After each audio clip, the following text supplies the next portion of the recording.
Hi, this is Ramu, Assistant Professor, Department of CSC, Institute of Aeronautical Engineering, Hyderabad. In last class, we have seen arrays, one-dimensional arrays and two-dimensional arrays and multi-dimensional arrays. In this class, we are going to study strings. See, what is a string and how we are going to use the strings in our real time. Everything you will learn in today class, right? See, the first thing, a string is a group of characters enclosed with double quote is called as a string. See, a group of characters, for example, IARE is a group of characters enclosed with double quote is called as a string.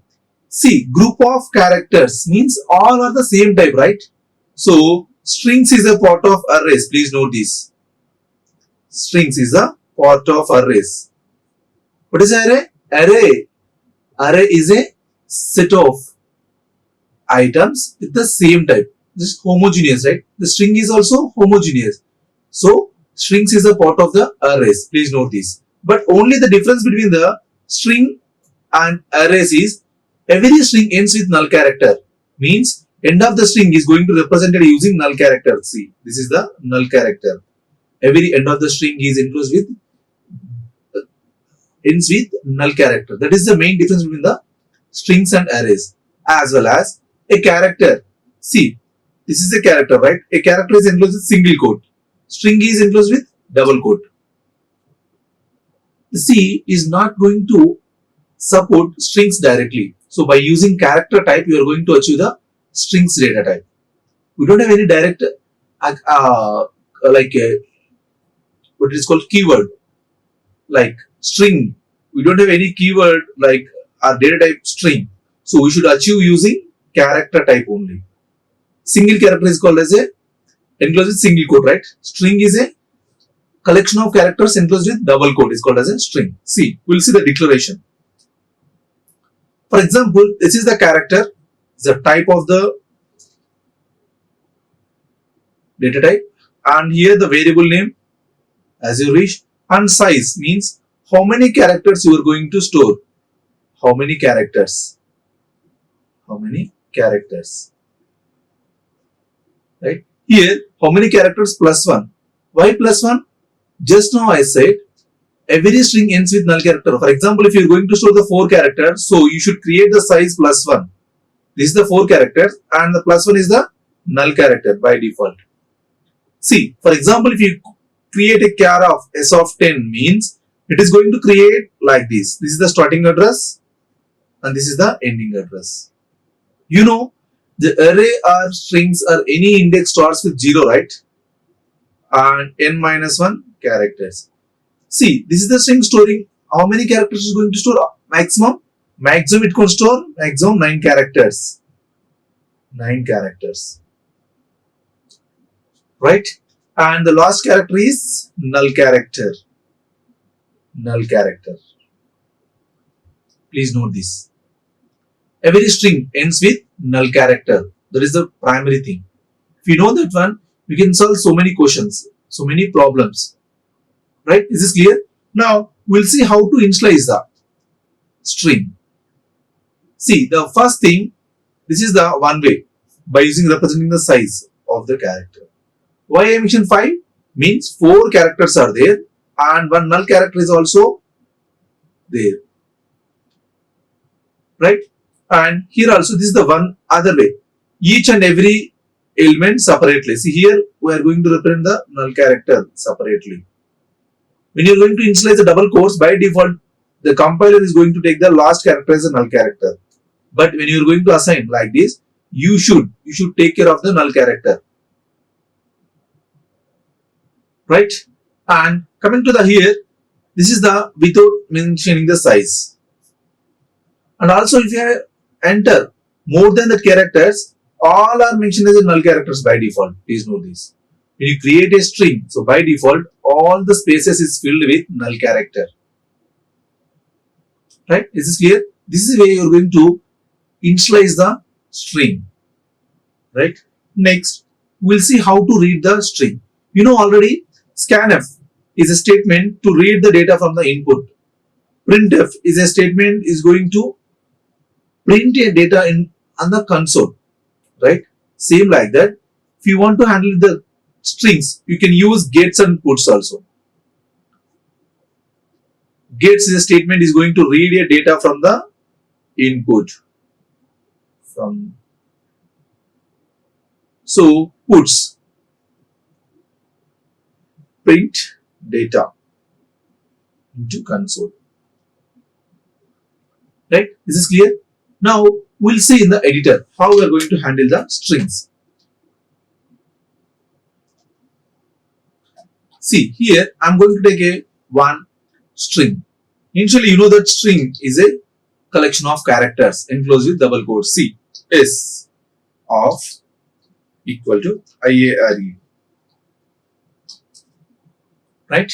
If you want to print the string, so you know the access specifier is going to use is percentage S. Percentage S. You know, for character, you know percentage C. For integer, you know percentage D. For float, you know percentage F. But coming to the string, it is going to use a percentage S. When you are going to use printf. See, we will see.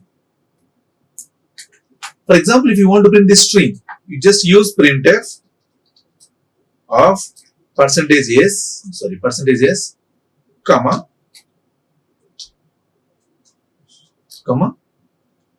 and S is the data, right? See, if you run this code, IARE is the output, right? This is the way you are going to read the print the data. Even if you mention 10 characters, see, IARE only. And also in the other way, instead of that, even if you are not mentioning the size of the data, still it is going to work, right? By default, the compiler is going to calculate the what is the size of the string based on the number of characters plus 1 as the null character, right? And as well as C. For example, if you know the size, percentage D, size of S.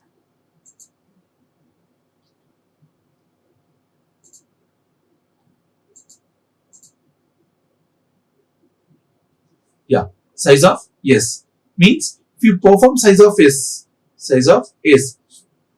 it is going to give 5 is the output. Why? Why it is a 5? We have only 4 characters, right? Why size of IARE is going to give 5? The reason is the last character is null character. Now is this clear? So every string ends with null character. Every string ends with null character. This is the primary thing. And next thing, for example, if you want to read a data from the input, how I can read? See, this is my string. 10 is the actually. Next, enter your name. See, just leave this one. Printf. Enter your name. Right? Scanf of percentage S, comma, ampersand of S. See, if you use S here,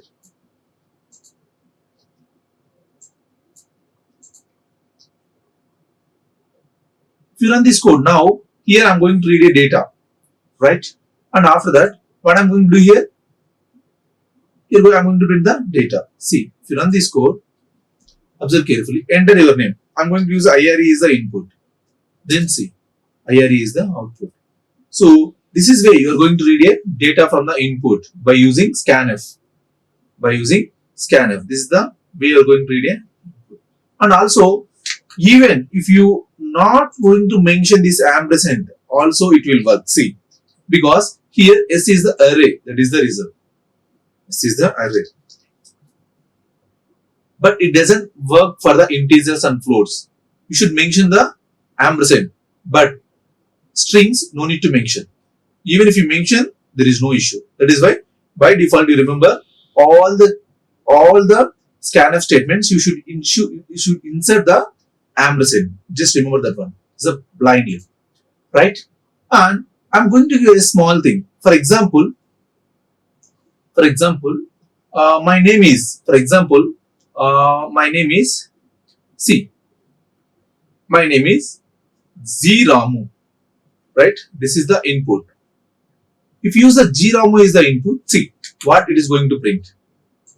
If you use a scanf, I'm going to show you the one problem with the scanf. G space Ramu. It is going to print only G. Why it is G? Means, please note this, scanf is going to read up to space. If the space is appeared, then it is going to take that the next part of the data is goes to the another variable, right? This is clear. Scanf is going to read the data up to space. Please note this. For this kind of situations, if you want to handle, you should use gets. This is clear. When you are going to use a gets, when you are going to read a sentence, if it is a single word, scanf will work. But when you are going to read sentence, then you should use gets as your input statement. See, gets. How the gets is syntax? I'm going to explain here. See, gets. Just gets of variable name. That's all. Gets of variable name. It is going to read the string variable. String means array of characters, right? See, instead of this statement, what I'm going to do here, I'm going to change gets of s. Gets of s. That's all. Now, you can run this code. Yeah, I forgot semicolon, right? Yeah.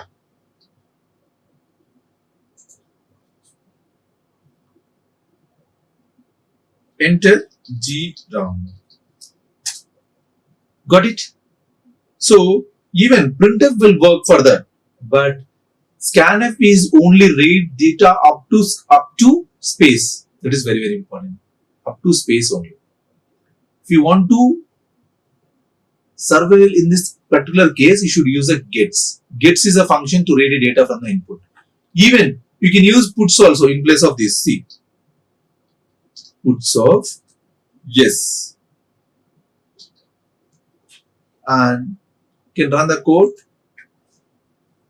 Yes, this time also I forgot the semicolon.